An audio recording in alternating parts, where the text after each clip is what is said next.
مسلمان آج ان تصاویر اور ویڈیوز کو انٹرنیٹ پر شیئر کر رہے ہیں جن میں اللہ کے عظیم معجزات پوری دنیا دیکھ رہی ہے۔ آج ہم ان لوگوں کے کئی معجزات کو دیکھ چکے ہیں جو اللہ کی راہ میں شہید ہوئے، جن کے بارے میں ہم پچھلی ایک ویڈیو میں بھی بات کر چکے ہیں۔ ایک ایسا ہی معجزہ اس وقت سامنے آیا جب عراق کے سابق صدر صدام حسین کی قبر کو سالوں بعد کھولا گیا۔ تب ان کی قبر میں لوگوں نے کیا منظر دیکھا، جاننے کے لیے ہمارے ساتھ رہیے گا۔ پچھلی 2 صدیوں میں اسلام مخالف قوتوں کے خلاف 2 مسلم لیڈرز ایسے آئے جنہوں نے کفار کو آنکھوں میں آنکھیں ڈال کر چیلنج کیا اور اسلام کے خلاف ان کی ہر چال ناکام بنا دی۔ ایک شخصیت سلطان عبدالحمید تھے جن کی ذہانت اور اسلام سے عشق کی وجہ سے دشمنان اسلام انہیں سب سے بڑا خطرہ سمجھتے تھے، اور دوسری شخصیت عراق کے سابق صدر صدام حسین تھے۔ آج کی ویڈیو میں ہم عرب دنیا کے سب سے طاقتور لیڈر صدام حسین کی بات کریں گے، جو پھانسی پر چڑھنے تک اسلام کے مخالف قوتوں کی آنکھوں میں آنکھیں ڈالے ڈٹے رہے۔ سلطان عبدالحمید کی طرح صدام حسین نے بھی اپنی پوری زندگی اسلام مخالف قوتوں کے خلاف جنگ کی، لیکن سلطان عبدالحمید کی طرح وہ بھی آخر میں اپنے ہی لوگوں کی غداری سے کفار کی سازشوں کا شکار ہو گئے۔ اور صرف یہ ہی نہیں بلکہ ان دونوں شخصیات کے خلاف ایسی مہم چلائی گئی کہ آج تک مغربی دنیا اور کئی مسلمان بھی ان کو جنونی اور امن کے دشمن مانتے ہیں۔ 30 دسمبر 2006 صدر صدام حسین کو پھانسی دی گئی۔ اس سے پہلے امریکی فوجیوں نے انہیں عراقی کٹ پتلی انتظامیہ کے سپرد کیا اور ان کی پھانسی کا منظر انٹرنیٹ پر جاری کیا گیا۔ کفار نے ہر ممکن کوشش کی کہ صدام حسین کو معافی مانگنے پر مجبور کیا جا سکے، لیکن انہوں نے آخری لمحات تک نہ معافی مانگی اور نہ کوئی افسوس ظاہر کیا، اور تختہ دار پر چڑھنے کے بعد زندگی کے آخری لمحات میں کلمہ طیبہ پڑھا کہ میں قسم کھاتا ہوں کہ اللہ کے سوا کوئی اور معبود نہیں اور محمد۔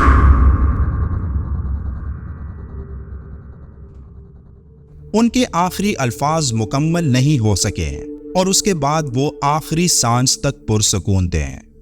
عراق کے سابق صدر صدام حسین کو پھانسی کے بعد ان کے آبائی گاؤں العوجہ میں دفن کیا گیا تھا، اور آج ان کا مقبرہ ٹوٹ پھوٹ کا شکار ہے، مگر حیران کن طور پر ان کی باقیات کے مقام کا کسی کو بھی پتہ نہیں۔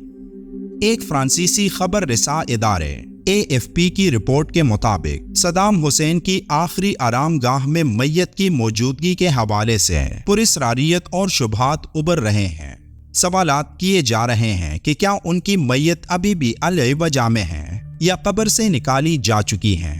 اور اگر ایسا ہوا ہے تو اب کہاں ہیں۔ کئی لوگوں کا دعویٰ ہے کہ ان کی میت کو ممکنہ طور پر کسی خفیہ مقام پر منتقل کیا گیا، اور کوئی نہیں جانتا کہ کس نے لاش کو منتقل کیا اور کہاں کیا۔ ان کا مزید کہنا تھا کہ اگر ایسا واقعی ہوا ہے تو صدام حسین کا خاندان اس مقام کو خفیہ رکھنے کی ہر ممکن کوشش کرے گا۔ اب صدام حسین کی اصل قبر کہاں ہے، اس بارے میں بات کرنے سے پہلے صدام حسین کا وہ واقعہ شیئر کرنا چاہوں گا جسے سن کر آپ بھی رونے لگ جاؤ گے۔ اس سب کا آغاز ایک پریس کانفرنس کے دوران ہوا جب ایک فلسطینی عورت نے اسرائیل کے مظالم کی داستان سناتے ہوئے گڑ گڑا کر اسرائیل کو جواب دینے کے لیے التجا کی اور کہا کہ اے صدام، آؤ ہماری عزت کو بچا لو۔ صدام حسین عورت کی آہ و بکا سن کر روتے رہے اور پھر اسی رات اپنے تمام اعلیٰ عہدیداروں کو اکٹھا کر کے اسرائیل پر ایک ناقابل شکست حملے کا منصوبہ بنایا۔ کچھ ہی دنوں میں عراق نے اسرائیل پر حملہ کیا اور اسرائیل کے دارالحکومت کو راکھ کا ڈھیر بنا ڈالا۔ اس حملے کے بعد یہودیوں نے صدام حسین کو دوسرا ہٹلر کہنا شروع کیا، لیکن ایمان کی طاقت دیکھیں کہ 40 تباہ کن حملوں کے باوجود امریکہ اور برطانیہ جیسے سپر پاور سمیت کسی ملک نے بھی صدام حسین کے ان حملوں کے خلاف آواز اٹھانے کی جرت نہیں کی کہ آخر صدام حسین نے کیوں ہزاروں یہودیوں کو قتل کیا۔ اسرائیل اس وقت عراق پر حملے کی پوزیشن میں نہیں تھا اور ہزاروں یہودیوں کو صدام حسین کے اس حملے میں خود کو بچانا پڑا۔ امریکہ جو اس وقت سپر پاور بن چکا تھا وہ بھی صدام حسین کے خلاف اسرائیل کے حق میں آواز نہیں اٹھا سکا، مگر تب جیسے کہ یہودی اپنی چالاکی کے لیے مشہور ہیں، انہوں نے ایک بڑا منصوبہ راتوں رات صدام حسین کے خلاف بنا لیا تاکہ صدام حسین کو کسی طرح اپنی چال میں پھنسا کر ان کو پوری دنیا کے سامنے ذلیل کر سکیں، کیونکہ یہودی یہ بات بخوبی جانتے تھے کہ اگر صدام حسین کو کسی طرح کنٹرول کیا گیا تو مسلم دنیا میں کوئی ان کے ناپاک منصوبوں کے سامنے کھڑا ہونے کی جرت نہیں کر سکے گا اور پوری دنیا ان کے کنٹرول میں آ جائے گی، جہاں ان کی مرضی چلے گی اور جہاں پوری دنیا کے مسلمان ان کے غلام ہوں گے۔ اس لیے سب سے پہلے انہوں نے 11 ستمبر کا واقعہ رچایا اور پھر افغانستان اور 2003 میں عراق پر امریکہ اور اس کے اتحادیوں نے حملہ کر دیا۔ پھر دسمبر 2003 میں صدام حسین کو گرفتار کیا گیا اور ان پر اس کورٹ میں مقدمہ درج ہوا جس کے آرڈرز براہ راست امریکہ سے مل رہے تھے۔ غور کریں، کیا ایسا کچھ پاکستان میں نہیں ہو رہا؟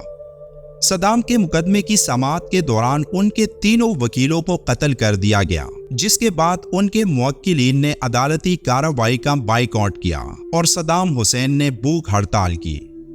صدام حسین کو پوری طرح سے بے بس کیا گیا اور کوئی بھی ان کو بچانے کے لیے نہیں بچا، اور صدام حسین کو اپنا کیس انصاف کے ساتھ حل کرنے کی تمام کوششوں کو ناکام بنا دیا گیا اور آخرکار صدام حسین کو پھانسی دی گئی۔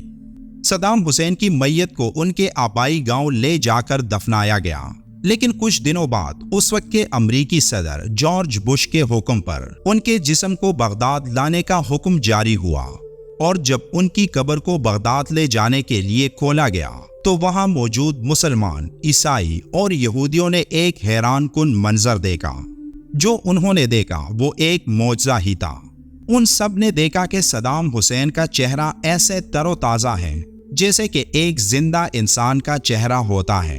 اور ایسا معلوم ہو رہا تھا کہ جیسے وہ گہری نیند میں سو رہے تھے۔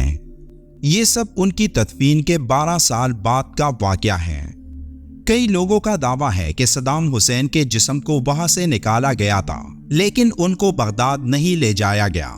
بلکہ ان کے قریبی لوگ ان کے جسم کو کسی نامعلوم مقام پر منتقل کر کے انہیں وہاں دفنایا گیا،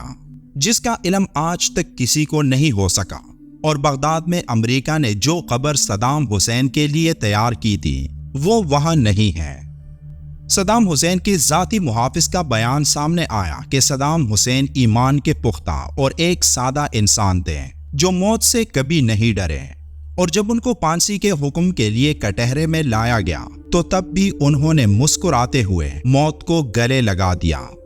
اللہ تعالیٰ سے دعا ہے کہ اللہ تعالیٰ صدام حسین کو جنت الفردوس میں جگہ عطا فرمائیں اور ہمیں بھی ایمان پر مضبوطی سے کھڑا ہونے کی طاقت عطا کریں، آمین۔ ویڈیو کے آخر میں ایک بار درود شریف پڑھنا مت بھولیے گا۔ ملتے ہیں ایک اور ویڈیو میں، تب تک کے لیے اللہ حافظ۔